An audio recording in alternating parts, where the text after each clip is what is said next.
A day in my life ng isang breadwinner in the family. Hello kapango, it's me, Luna.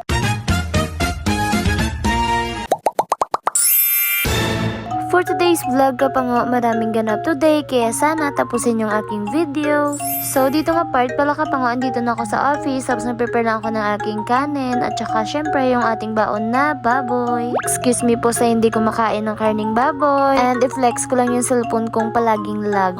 Buti na lang talaga may extra. Thank you Lord. At nagmerienda lang ako dyan kapango at syempre wag natin kalimutan uminom palagi ng tubig. Stay hydrated kapango.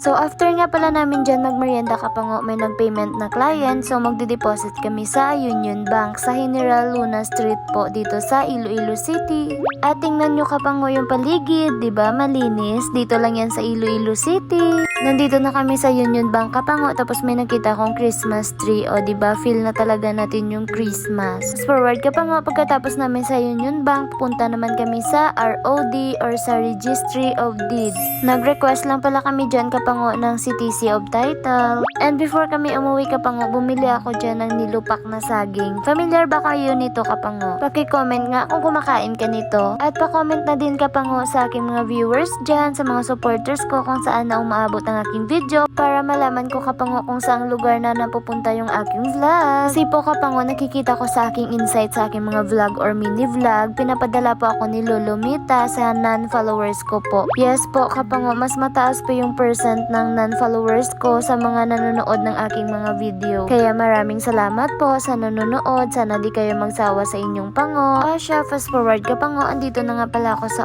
office. Syempre, work time na.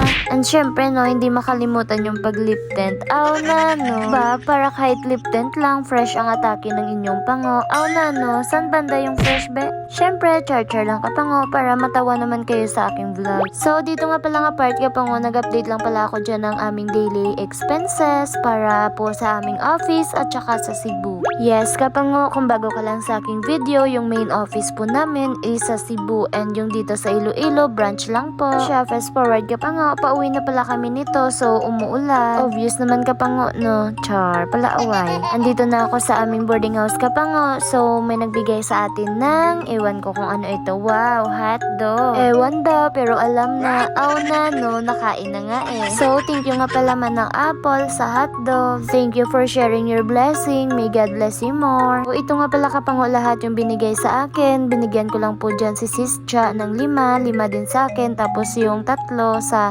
nagbigay sa akin po. And pinirito ko lang po lahat yan kapango. So, that's all for today. Thank you for watching. Bye! Jesus loves you. See you in my next vlog.